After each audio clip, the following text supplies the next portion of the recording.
Good morning everybody. आज की जो टॉपिक है वो जीपीएससी से ही संबंधित एक भूगोल की टॉपिक है जो झारखंड की मिट्टियाँ हैं और मेनली यहाँ से क्वेश्चंस की संभावनाएं प्रत्येक वर्ष जो जब भी जीपीएससी पूछी गई है तो मेनली एक क्वेश्चंस की संभावना यहाँ से व्यक्त होती है।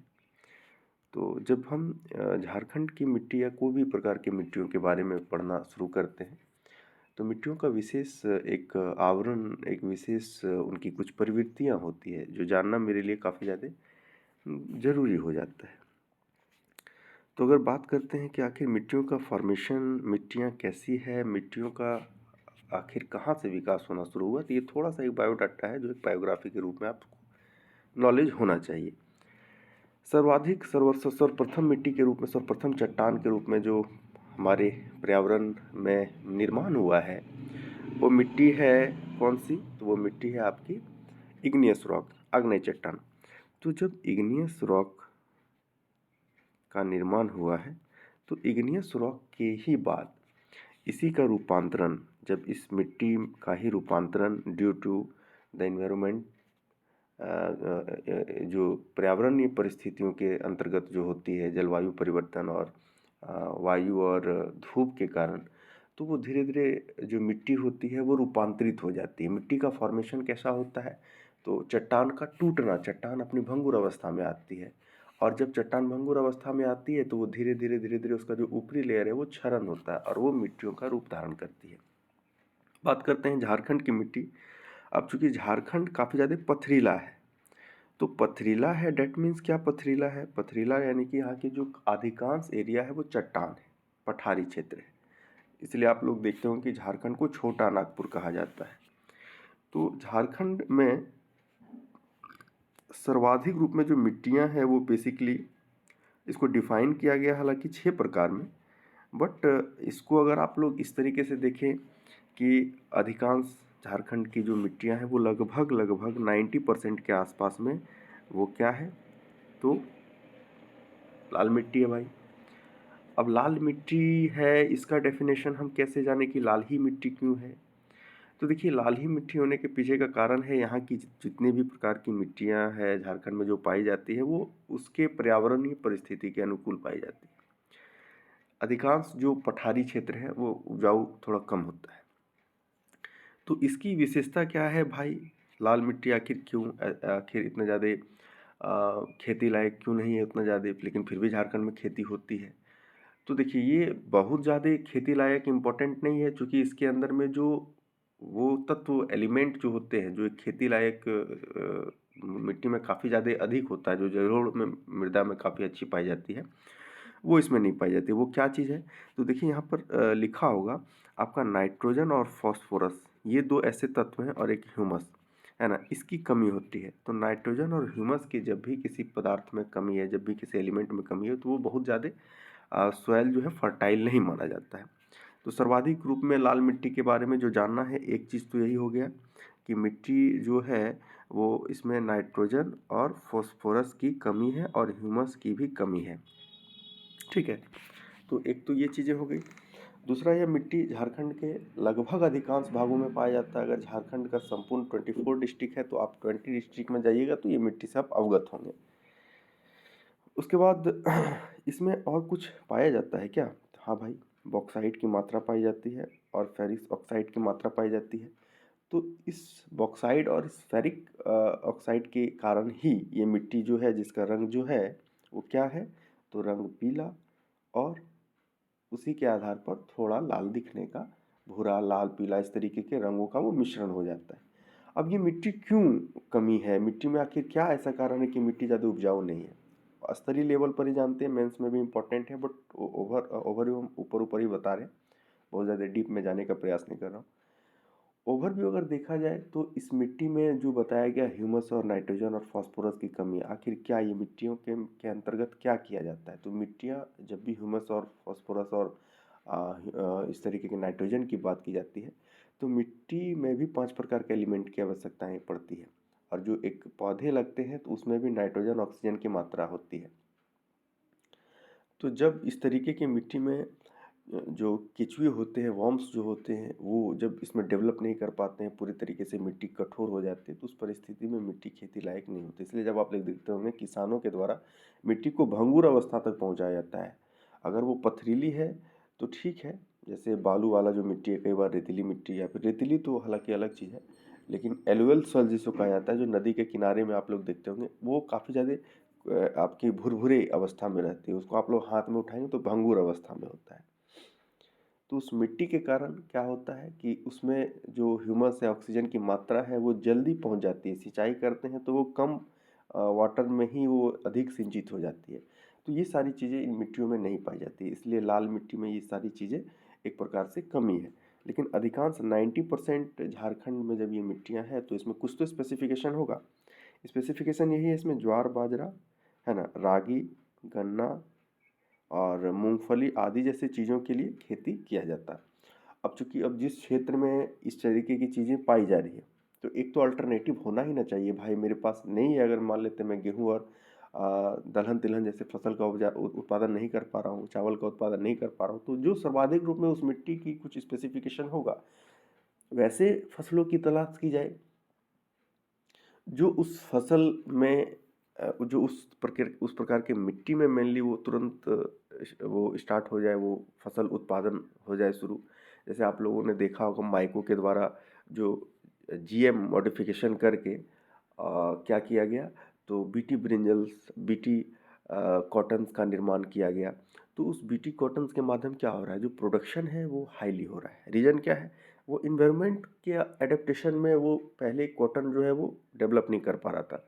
अब जब उसका जीन मॉडिफिकेशन कर दिया गया तो वो मिट्टी वही है, इन्वायरमेंट भी वही है, लेकिन प्रोडक्ट सुपुर्द तरीके से, अच्छे तरीके से वो पूरा इन्वायरमेंट में छा चुका है ना। और आप देखेंगे कि जो बीटी कॉटन है वो काफ़ी ज़्यादा सर्वाधिक रूप में इंडिया में अभी उसका उत्पादन लगभग 90% उसका उत्पादन हो रहा है।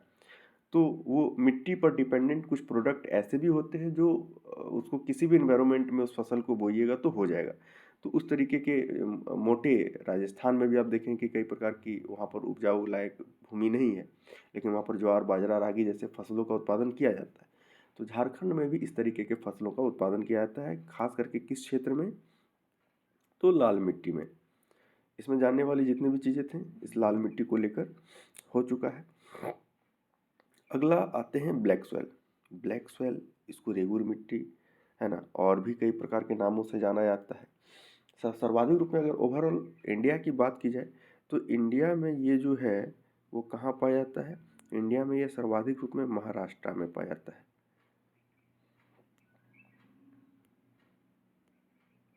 ठीक है, तो इंडिया में सर्वाधिक रूप में कहाँ पर पाया जाता है, तो ये महाराष्ट्र में पाया जाता है। तो अब आगे चलते हैं, महाराष्ट्र में, इंडिया में, यहाँ पर तो इंडिया में कहाँ पाया जा रहा है भाई, तो इंडिया में झारखंड का जो डिवीज़न है, जब आप झारखंड को लेते हैं तो ये आप झारखंड का एक मैप बना देते हैं। ये है झारखंड का मैप। तो झारखंड का जो ये लैंड है पूर्वी वाला, तो इसमें जो राजमहल का जो रीजन है, इस राजमहल वाले रीजन में बेसिकली ये मिट्टी का सर्वाधिक मात्रा उपलब्ध है। तो इस मिट्टी काले कलर की होती है, और इस मिट्टी की एक स्पेसिफिकेशन यही होती है कि ये जल अवशोषण की क्षमता इसमें काफ़ी अच्छी होती है, जिस कारण से ये कहीं ना कहीं खेती में उपलब्ध किया जाता है।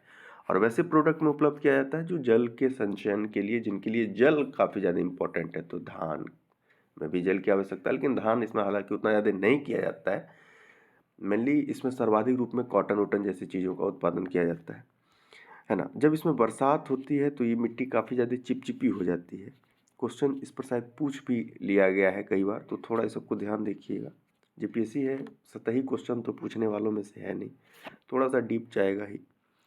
इस मिट्टी में कुछ तो स्पेसिफिकेशन होगा। अगर स्पेसिफिकेशन की बात की जाए, क्या विशेषता है भाई, आखिर इस मिट्टी को हम पढ़ रहे हैं तो क्यों झारखंड में है, तो क्यों, क्या स्पेसिफिकेशन है। सबसे पहली बात, लोहे, चूना और मैग्नीशियम, ठीक है ना, इस तरीके की एलिमेंट, इस तरीके के तत्व मिले हुए हैं। तो ये तत्व से क्या हो रहा है भाई, इस तत्वों का कुछ अपना स्पेसिफिकेशन है, और उस तत्व के कारण ही उस प्रकार के प्रोडक्ट का, खास करके उस मिट्टी में होना आवश्यक हो जाता है ना। हालांकि इसमें नाइट्रोजन जैविक पदार्थ जैसे जो चीज़ें हैं इसकी भी कमी पाई जाती है ना। तो नाइट्रोजन और जैविक पदार्थों की जब कमी है तो बहुत ज़्यादा उत्पादन के दृष्टिकोण से ये मिट्टी लायक नहीं है, बट कुछ स्पेसिफिक प्रोडक्ट के लिए काफ़ी ज़्यादा अच्छी है। जैसे अगर आपके पास जो कपड़े हैं जो नहीं पहन रहे आपके लिए वो अनुपयोगी है, लेकिन कुछ ऐसे भी व्यक्ति हैं जिनके पास वो कपड़े नहीं है और अगर आप उसको वो डोनेट कर देते हैं तो उनके लिए काफ़ी ज़्यादा अच्छी हो जाती है। उनके लिए आप एक भगवान से कम नहीं है, क्योंकि आपने उसको एक तन ढकने का एक वस्त्र दिया, उनके लिए वो काफ़ी ज़्यादा आनंदमय हो जाएगा। तो ये लाइफ स्टाइल की बात है। तो बेसिकली जैसे ही आप देख रहे हैं कि जब इस तरीके की फसलें के लिए जो मिट्टी उपयुक्त होती है और उस मिट्टी में अगर कुछ स्पेसिफिकेशन होता है तो मिट्टी कैसे उस चीज़ को मॉडिफाई कर रही है, मिट्टी क्या किस तरीके के फसलों को ले रही है, तो वो भी ध्यान देने की आवश्यकता होती है। तो राजमहल पहाड़ी जो है इस एरिया में राजमहल पहाड़ी ही है, ठीक है ना। इस एरिया जो ये झारखंड का जो ये एरिया है ये राजमहल के लिए काफ़ी ज़्यादा डिपेंडेंट है, क्योंकि राजमहल पहाड़ी का ये एरिया माना जाता है उत्तर पूर्वी भारत का, झारखंड का। तो ये चीज़ें हैं। अब बेसाल्ट अपक्षयन क्षेत्र के रूप में इसमें मिट्टी में कपास को देख रहे हैं आप, अत्यंत उपयोगी है भाई। राजमहल क्षेत्र में जब उपयोगी है तो क्या चीज़ का फसल किया जाता है, जैसे बोले पहले भी थे कि धान की खेती किया जा सकता है, क्योंकि धान में मिट्टी ऐसी चाहिए जो पानी को एब्जॉर्ब कर सके। धान और चने की खेती इसमें की जाती है, ठीक है। अब ये लेटराइट मिट्टी जो है, लेटराइट मृदा का एक बहुत अच्छी गुण ये होती है कि ये वहीं पाई जाती है तो जहाँ पर मेनली क्या हो, तो जिस जगह पर मेनली बहुत ज़्यादा वाटर की उपलब्धता हो, यानी कि जहाँ बरसात अच्छी होती है। तो ये झारखंड में कहाँ होगा, झारखंड में बरसात कहाँ होती है, ठीक है। झारखंड का मैप बनाते हैं, लीजिए झारखंड का मैप बना। तो झारखंड का जो पाठ क्षेत्र है, पाठ क्षेत्र में सर्वाधिक रूप में वर्षा होती है। तो ये जिला कौन सा है, लातेहार लोहरदगा, ये वाला रीजन जो है वो सर्वाधिक रूप से वर्षा होती है। तो लातेहार और लोहरदगा ये दो ऐसे राज्य हैं, ये दो ऐसे डिस्ट्रिक्ट हैं, सॉरी राज्य नहीं है ये डिस्ट्रिक्ट हैं, जहाँ पर सर्वाधिक रूप में लेटराइट मृदा पाई जाती है। हालांकि इसका कई एरिया और भी बताया गया। पलामू दक्षिणी क्षेत्र, पलामू का दक्षिणी क्षेत्र बता रहा, ध्यान दीजिएगा, पलामू का दक्षिणी, दक्षिण किधर है, लातेहार की ओर। रांची का पश्चिमी क्षेत्र वो भी लातेहार लोहरदगा से टच कर रहा है। संथाल परगना राजमहल के रीजन में जो है, संथाल परगना का जो ये रीजन है, संथाल परगना का जो ये रीजन है राजमहल वाला, तो इधर पाया जा रहा है। तो ये सारी जो है पूर्वी राजमहल क्षेत्र में, सिंहभूम और ढालभूम क्षेत्र में भी कुछ पाया जाता है ये मिट्टी लेटराइट। ये सिंहभूम का किस रीजन है, तो देखिए एक नदी यहाँ से गुजरती है, उस नदी का नाम है स्वर्णरेखा नदी। तो इसके इर्द गिर्द में ये जो रीजन है, इर्द गिर्द में ये मिट्टी पाई जाती है, ठीक है। इसका कुछ स्पेसिफिकेशन क्या है, स्पेसिफिकेशन गहरे लाल कलर की तो होती है भाई, लेकिन लौह की मात्रा इसमें पाई जाती है। ह्यूमस की अधिकता के कारण फसलों को खराब कर देती है, इसलिए बहुत ज़्यादा अच्छी नहीं मानी जाती है, ठीक है ना।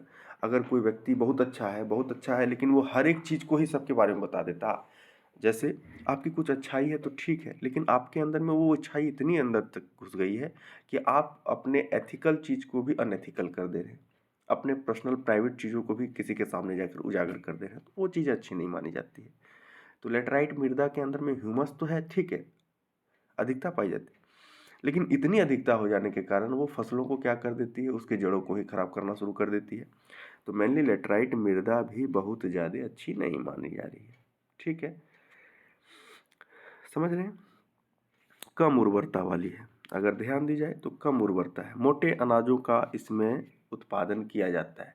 मोटे अनाज क्या होते हैं, वैसे अनाज जिसमें जलवायु कैसा भी हो वो सरवाइव कर जाता है, जिसमें आप देखेंगे ज्वार, बाजरा, रागी, ये सारी चीज़ें जितनी भी हैं ये प्रोडक्ट इसी से संबंधित है। अगला है रेतीली मिट्टी। रेतीली मिट्टी कहाँ पाई जा रही है, पूर्वी हजारीबाग व धनबाद में। इस मिट्टी का जो स्पेसिफिकेशन क्या है, लाल पीले रंग का मिश्रण है। इस मिट्टी में मोटे अनाज की कृषि की जाती है और क्या है, दामोदर घाटी क्षेत्र में फुसफुस बलुआई मिट्टी के रूप में पाई जाती है। तो ये दामोदर घाटी वाला जो रीजन है जिसमें 4-5 जिले आते हैं मेनली, आप धनबाद, गिरिडीह, बोकारो, ये सारे रीजन है डीवीसी का ही, दामोदर वैली का ही जो रीजन है, तो ये उधर पाई जाती है। उसको एक अन्य नाम से जाना जा रहा है, फुसफुस नाम से। अब चूंकि रेतीली मिट्टी है तो इसका ये सारी स्पेसिफिकेशन है, पीले रंग का होगा। तो झारखंड के जिस एरिया में पाया जाएगा तो वहाँ पर मिट्टी कोयले उत्पादन इतना होता है कि मिट्टी पीले से काली हो जाएगी। तो इसको थोड़ा ध्यान रखिएगा कि मिट्टी तो आपने बोला था पीला, फिर काला कैसे है, तो कोई तुक नहीं है। हालांकि आप जिस एरिया में विजिट कर रहे हैं तो कुछ वहाँ का ड्यू टू इन्वायरमेंट रीजन वो चीज़ें हो सकती है, कोई ऐसी चीज़ें नहीं है। जलोढ़ मृदा सर्वाधिक महत्वपूर्ण है मृदा और काफ़ी ज़्यादा बहुमूल्य है कृषि दृष्टिकोण से, इसको ध्यान रखिएगा। आखिर जलोढ़ मृदा क्यों ज़्यादा इम्पोर्टेंट है, तो जलोढ़ को देखते हैं जब, तो ये एक गंगा नदी निकलती है जो झारखंड के केवल एकमात्र डिस्ट्रिक्ट से क्रॉस करती है। तो इसका प्रभाव हालांकि थोड़े इर्द गिर्द वाले डिस्ट्रिक्ट में भी पाया जाता है। तो ये गंगा नदी है। गंगा नदी जब झारखंड के साहेबगंज को टच करते हुए क्रॉस करती है, और तो इसके कारण वहाँ जो ये नदियाँ हैं अपने गाद अपने साथ ले आए गादों को उच्छेपित करते हुए निकलती है। इस कारण से ये अपने इर्द गिर्द में काफ़ी ज़्यादा उपजाऊ लैंड का फॉर्मेशन करती है। इसीलिए आप देखे होंगे कि बिहार में कई सारे बहुमूल्य राजवंश का उद्भव हुआ, जिसमें मौर्य था, वज्जी था, है ना। तो इस तरीके के कई प्रकार का चंपा, ना जाने कई प्रकार के जितने भी अधिकांश जो इस तरीके का साम्राज्य स्थापित हुआ वो उसी नदी किनारे में स्थापित हुआ, जिस नदियों के किनारे में काफ़ी ज़्यादा अच्छी मिट्टियाँ पाई जा रही थी, काफ़ी अच्छी लैंड पाए जा रहे थे, ताकि वहाँ पर उत्पादन हो सके, कृषि कर सके। मौर्य आखिर क्यों इतना अच्छा, मगध आखिर क्यों इतना अच्छा साम्राज्य विस्तार कर सका, ताकि ताकि वो मौर्य स्तर पर पहुंच सका। अगर मगध साम्राज्य स्थापित किया, मगध का विस्तार हुआ, तभी तो मौर्य के स्थान तक पहुंचा। तो मेनली उसके पीछे का रीजन है वो मिट्टियाँ ही। मिट्टी ने इस कदर उस साम्राज्य को परिपूर्ण बना दिया कि वो अपने राज्य, अपने घर बच्चों को पर पेट को भरने के बाद वो अन्य साम्राज्य पर भी गए और उन पर भी अपना अधिकार स्थापित करने में सफल रहे। उनके शासकों के द्वारा भी वो रणनीति अपनाई, वैवाहिक संबंध स्थापित किया, और उसके पश्चात ही साम्राज्य का विस्तार संपूर्ण झारखंड में हो पाया। नहीं, संपूर्ण झारखंड में नहीं, संपूर्ण इंडिया लेवल पर हुआ। मैं थोड़ा बोलते बोलते बह गया, बट कोई दिक्कत नहीं है। तो आखिर क्या कारण है, इसमें कुछ मिट्टी होती है पुराने जलोढ़, कुछ होती है नए जलोढ़। अब भांगड़ या बांगड़ से याद रखते हैं, बौ से बासी याद रख लीजिए। तो बासी कहाँ होता है, जब कोई प्रोडक्ट कुछ खाते हैं, खाने के बाद आज रख दिए उसको, तो वो हो गया बासी। तो बासी किधर मिलेगा, तो जहाँ पर नया नया मिल रहा है वहाँ तो बासी मिलने वाला नहीं है। तो बासी कहाँ मिलता है, तो बासी जस्ट उसके अपोजिट में, तो पाकुड़ में ये जो है भांगर मिट्टी मिलेगी। खादर नवीन जलोढ़ मृदा है, जो मिट्टी तुरंत लाई हुई है, साल 2 साल 3 साल हुआ है, वो सारी मिट्टी। ये दोनों प्रकार के, है ना, जलोढ़ मृदा पाई जाती है झारखंड में। साहिबगंज के उत्तर पश्चिम भागों में, उत्तर पश्चिम भाग तो यही कहलाएगा। कैसे, तो देखिए ये हो गया आपका उत्तर, ठीक है ना, उत्तर पूरब होना चाहिए, ये उत्तर पश्चिम लिख दिया है। वो देखिए यहाँ पूर्वी भाग लिखा हुआ है, तो पूर्वी भाग ये हो गया। हाँ, उत्तर पश्चिम भी होना चाहिए रीजन। यहाँ से एक नदी निकलती है, सोन, सोन नदी निकलती है, जो अमरकंटक से निकलती है। मैकाल पर्वत अमरकंटक, बायोस्फीयर रिजर्व भी है अमरकंटक, तो इसको भी ध्यान रखिएगा, है ना, क्योंकि क्वेश्चन झारखंड में पूछा जा सकता है बायोस्फीयर रिजर्व। तो झारखंड का जो अमरकंटक है मध्य प्रदेश में, वहाँ से निकलती है, मध्य प्रदेश अमरकंटक से एक सोन नदी, और जो झारखंड के एक जिले को टच करते हुए वो जाकर यमुना में मिल जाती है, यमुना गंगा में जाके मिल जाती है ना, ये गंगा में मिलती है। तो ये गंगा में जाके देखिए यहाँ पर मिल गई, और इस नदी के इर्द गिर्द का भी जो रीजन है थोड़ी बहुत जलोढ़ मृदा बनाती है। सबसे अच्छी बात है मिट्टी में चूना पत्थर, नाइट्रोजन, ह्यूमस की मात्रा अधिक होने के कारण इसमें गेहूं धान अत्यंत उपयुक्त होता है। काफ़ी ज़्यादा प्रसिद्ध मिट्टी है, काफ़ी अच्छी इसके अंदर में ह्यूमस की क्वालिटी होती है, नाइट्रोजन फास्फोरस बहुत अच्छा पाया जाता है। अगला है अभ्रक मूलक मिट्टी। तो चलिए अभ्रक मूलक मिट्टी भी देख लेते हैं, किस रीजन में पाया जाएगा। अभ्रक को जब भी देखेंगे तो झारखंड के 2 डिस्ट्रिक्ट को याद रखिएगा। अभ्रक देखना है तो चलिए झारखंड का मैप बनाते हैं। चलिए झारखंड का मैप बन चुका है। तो ये जो रीजन है, इस रीजन में अभ्रक पाया जाता है, ठीक है ना। इसको अगर ऐसे हम डिफाइन करते हैं तो एक तो जिला हो गया कोडरमा, ठीक है, एक कोडरमा, दूसरा हो गया गिरिडीह।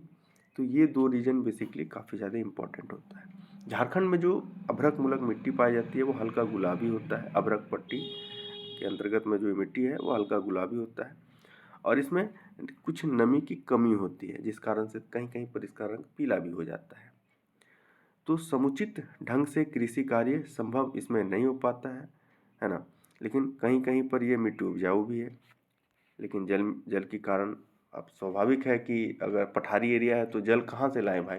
क्योंकि झारखंड के बारे में बताया जाता है कि यहाँ पर सर्वाधिक रूप से जो खेती की जाती है वो कुओं से। तो कुएं से हम कितना ज़्यादा कर सकते हैं। गवर्नमेंट 200 करोड़ की परियोजना पास की है, जिसके अंतर्गत बताया गया है कि 60,000 से भी ज़्यादा, 60 लाख से भी ज़्यादा डोभा का निर्माण किया जाए, ताकि वो मिट्टी है ना में ये जो जल स्तर है वो बनाए रखें। और जब बरसात होती है, चूँकि झारखंड का जो अधिकांश डिपेंडेंसी है वो बरसात पर ही है, क्योंकि यहाँ की नदियाँ भी बारहमासी नदियाँ नहीं हैं, बरसाती नदियाँ ही हैं। तो इस तरीके के डोभे में जल संचयन की मात्रा होगी और जो किसान अपने खेती के लिए यूज कर सकता है। थोड़ा डिटेल चले गए बट कोई दिक्कत नहीं है, आपके लिए इम्पोर्टेंट है। तो इस ग्राफ के माध्यम से देखिए आपको झारखंड की सारी मृदाओं के बारे में समझाने की कोशिश की गई है। डॉट डॉट में जितने भी ये सारी चीज़ें हैं वो रेड सॉइल है, ठीक है। अब आप यहाँ देखिए ब्लैक सॉइल, ये ब्लैक सॉइल, ये लेटराइट हो गया, ठीक है। देखिए यहाँ पर दिया हुआ है लेटराइट, रेतीली मृदा, जलोढ़ मृदा। जलोढ़ मृदा आपको अभी तुरंत बताया कि एक तो ये रीजन में है, एक ये रीजन में है, ये 2 रीजन में आपको मिल जाएगा, ठीक है। रेतीली, अब चूंकि इस जगह से भी एक रिवर क्रॉस करती है, वो रिवर का नाम है दामोदर। तो इस जगह पर भी थोड़ा बहुत आपको इस तरीके की मिट्टियाँ मिल जाएगी, है ना। तो रेतीली है ना, ये सारी चीज़ें हैं। देखिए यहाँ पर से भी एक नदी क्रॉस कर रही थी, तो एक नदी क्रॉस की कौन सी, स्वर्णरेखा, तो स्वर्णरेखा के इर्द गिर्द भी ये मिट्टियाँ पाई जा रही है। तो चलिए यहाँ तक इतना इम्पोर्टेंट था। अब आगे बढ़ते हैं, अन्य गौंड मिट्टी समूह। अब क्या है ये सारी चीज़ें। अपर्दित कगारों की मिट्टियाँ, तीव्र ढालयुक्त क्षेत्र, डेट मीन्स जब आप देखते हैं कि कोई इस तरीके की भूमि है, मिट्टी है, तो यहाँ पर क्या होता है, धीरे धीरे इसका अपर्दन होता है। तो अपर्दन होने के पश्चात ये धीरे धीरे नीचे स्तर तक आती है और वो जाके फैल जाती है। तो इस कारण से भी एक मिट्टी का, यहाँ पर एक मिट्टी का क्या हो चुका है, एक निर्माण हो चुका है ना। तो इसकी विशेषता क्या होती है, तीव्र है ना, कि क्या क्या लिखा हुआ है, तीव्र ढालयुक्त क्षेत्र, पतली पथरीली होती है, स्पेसिफिकेशन इसका यही है। यह निम्न उर्वरता वाली होती है, उर्वरता बहुत ज़्यादा नहीं है, चूँकि ह्यूमस तो अभी निर्माण ही नहीं ना हुआ है, अभी तो मिट्टी का निर्माण ही हुआ है, अभी ह्यूमस उसमें बना कहाँ है, उसमें फास्फोरस नाइट्रोजन की मात्रा आई कहाँ है। लेकिन फिर भी जब मिट्टी का फॉर्मेशन हुआ है तो कुछ चीज़ें तो इसमें उगा ही दिया जाए भाई, मक्का और सरगुजा और कुर्थी। कुर्थी एक बहुत अच्छी दाल है जिसका उत्पादन बिहार के भी क्षेत्र में होता है, झारखंड के भी क्षेत्र में होता है। अगर किसी व्यक्ति को स्टोन से संबंधित दिक्कतें आती है ना, उसको काफ़ी ज़्यादा स्टोन्स पेट में बन जाते हैं, पत्थरी जिसको कहा जाता है, उसके लिए कुर्थी अमृतवान है। वो कुर्थी का चटनी पीस कर खा सकते हैं, काफ़ी ज़्यादा अत्यंत सुविधाजनक चीज़ें होती है ये, ठीक है ना। उच्च भूमि, धूसर मिट्टी, ये सारी चीज़ें हैं। धात्विक गुणों से युक्त मिट्टी, पश्चिमी सिंहभूम में चूँकि धातु बहुत ज़्यादा पाया जाता है तो उस कारण से भी वहाँ पर मिट्टी जो होती है वो लाल हो जाती है और यह मिट्टी उर्वरता कम होती है। चलिए अब इस पर डिपेंडेंट कुछ PYQs या फिर संबंधित कुछ ऐसे भी चीज़ें देख लेते हैं, है ना।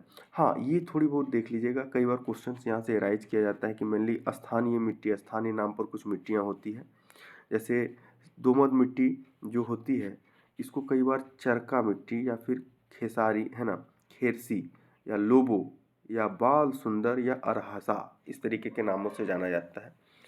तो चरका भी ध्यान रख सकते हैं, दोमट को कहा जाता है। चिकनी मिट्टी को कहा जाता था केवल, चिटा, नगरा, गोबर, हमदाद और हासा। ये मेरे एक बार दो बार बोलने से याद नहीं होगा आपको, ये कई बार रिवाइज करने पर ये क्वेश्चंस, ये सारे टॉपिक्स के क्वेश्चंस याद होंगे। मान लेते हैं यही से दोमट मिट्टी का ही प्रकार पूछ दिया कि चरका मिट्टी क्या है बताइए, तो फिर दिक्कतें आ सकती है अगर याद नहीं रहेगा, रिकॉल नहीं कर पा रहे हैं तो। बलुआई दोमट मिट्टी को बाला, गोरिस, जरिया और टिटालाहसा इस तरीके के नामों से जाना जाता है। टांड मतलब समझ रहे हैं, जो ऊपर की जो लैंड है ना, स्थानीय नाम, तो टाण कहा जाता है। दोन, इसके गर्त को डोण और ऊपर को टाण।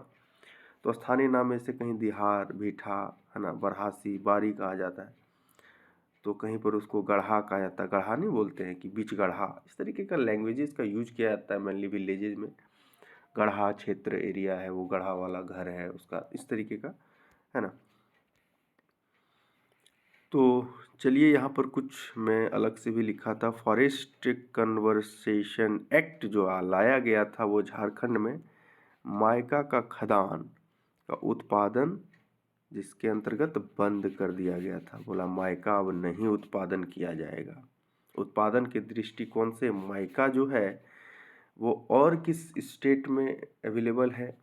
आंध्र प्रदेश 1 नंबर में, राजस्थान 2 नंबर में और झारखंड तीसरे नंबर में। भंडारण की दृष्टि से झारखंड सर्वाधिक मात्रा में पाया जाता है। समाप्त होता है। मिट्टियों के ऊपर में कुछ प्रश्न आते हैं। मिट्टियों के संदर्भ में कौन सा कथन सही है? धरातल की ऊपरी परत को मिट्टी कहते हैं। इसका निर्माण जैविक अजैविक प्रक्रियाओं द्वारा संपन्न होता है।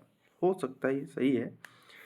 पृथ्वी के सभी जीव जंतु, पेड़ पौधे प्रत्यक्ष और अप्रत्यक्ष रूप से मृदा दर पर ही निर्भर होती है, क्योंकि भोजन के निर्माण की प्रक्रिया में मृदा प्रमुख योगदान रखता है। अब आप लोग इसमें बता सकते हैं कि आखिर क्या लग रहा है। तो ये तो इम्पोर्टेंट ही है भाई, जो कि आवश्यकता है। ये भी इम्पोर्टेंट है, रीजन है कि भोजन निर्माण की प्रक्रिया बता दिया चुका है।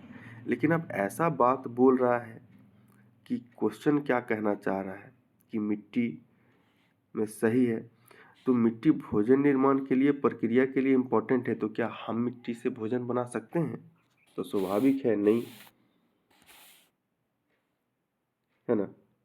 तो स्वाभाविक है हम भोजन मिट्टी से नहीं बना सकते हैं। तो कौन बनाएगा? पेड़ पौधा। तो पेड़ पौधा के लिए वो आवश्यक है, ठीक है। तो पेड़ पौधा के लिए जब चीज़ें आवश्यक हो जाती हैं तो कहीं ना कहीं वो उपयुक्त होती है। तो इसका होना चाहिए सी, दोनों है, ऑप्शन दिया हुआ है सी। अगला है, झारखंड की सर्वाधिक मात्रा में कौन सी मिट्टी पाई जाती है?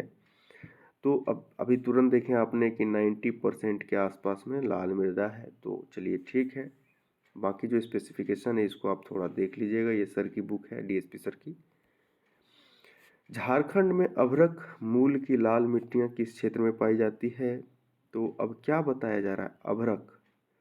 अभ्रक जब झारखंड के मैप को बनाते हैं तो अभी तुरंत देखे थे कि ये वाला रीजन में अभ्रक पाया जाता है, तो कोडरमा और गिरिडीह हजारीबाग वाले रीजन में। तो डी होना चाहिए, ठीक है। झारखंड के लाल मिट्टी के संदर्भ में कौन सी कथन सही है? यह झारखंड के अधिकांश 90% भूभाग में पाई जाती है, सही है। इसका विस्तार आर्कियन काल के चट्टान, विशेषकर आर्कियन ग्रेनाइट नीस क्षेत्र से हुआ है। तो आर्कियन क्रम का जो चट्टान है वो विशेषकर नीस से हुआ है। तो आप मिट्टियों का रूपांतरण जब आप देखेंगे, ठीक है, मिट्टियों के बारे में जब भी आप देखते हैं तो मिट्टियों में कुछ चीज़ें हैं जो नीस से हुई है। लेकिन ये नीस से हुई है या नहीं, तो इसमें जितने भी सारे एग्जाम्पल्स हैं उसको आप यहाँ से देख सकते हैं, क्योंकि कुछ एक्स्ट्रा भी अगर दिया जाता है तो वो सारे ध्यान में रखना है। इसका आंसर डी था, नीस के ही आधार पर माना जा रहा है। लाल मिट्टी मैग्नीशियम, हाँ, नाइट्रोजन, मैग्नीशियम, फास्फोरस तथा ह्यूमस की मात्रा कम पाई जाती है, ये स्वाभाविक रूप से सही था, है ना। सामान्यतः इसका रंग लाल होता है, जो सही है।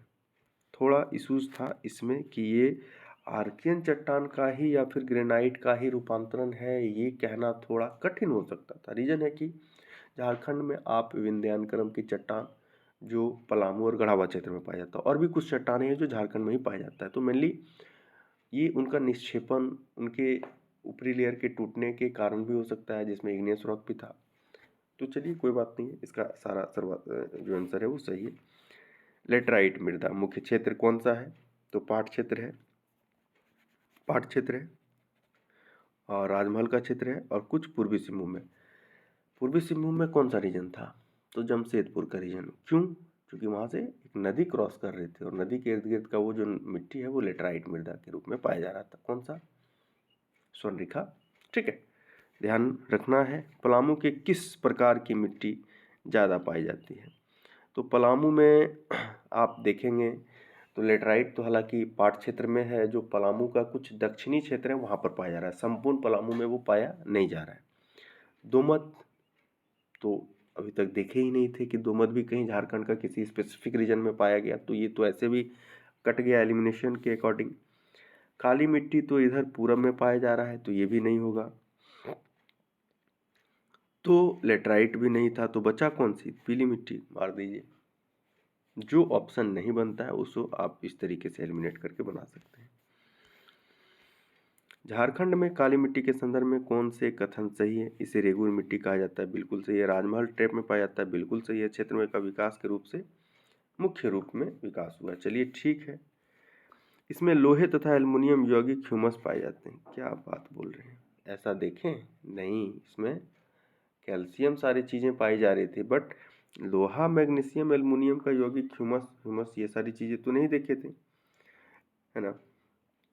बट अब सर के द्वारा इनको उपयुक्त सभी कथन सही बताया गया है, तो थोड़ा सा कन्फ्यूजन मुझे क्रिएट किया कि एल्युमिनियम, लोहा, एल्युमिनियम ये चीज़ कहाँ था, है ना।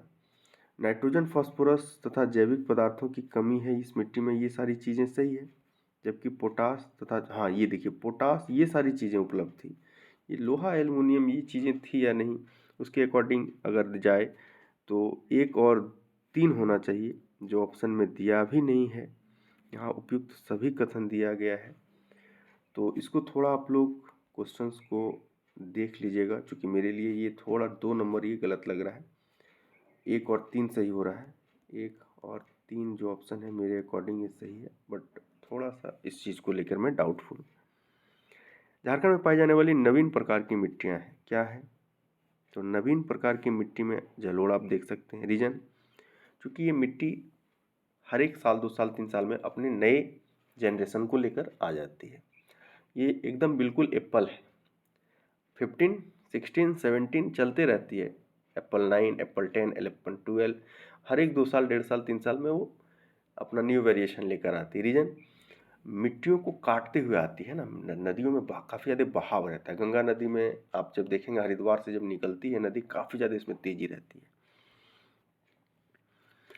झारखंड की बलुआई मिट्टी का सर्वाधिक विस्तार किस क्षेत्र में पाया जाता है? तो बलुआई मिट्टी का विस्तार सर्वाधिक किस क्षेत्र में पाया जा रहा है? तो ये मेनली बलुआई, अभी आपने उस मैप को देखा होगा, तो ये इसमें दामोदर घाटी क्षेत्र था।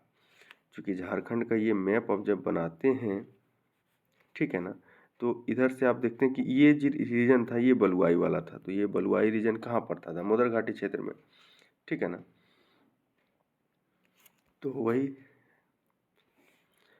तो इस तरीके से बाकी जितने सारे क्वेश्चंस हैं इसको आप देख लेना है, और PYQ को भी इसके साथ बना ले मिला के। क्वेश्चंस नहीं जाने वाला है, एक क्वेश्चन यहाँ बिल्कुल आपका पक्का है। धन्यवाद। जय हिंद, जय भारत।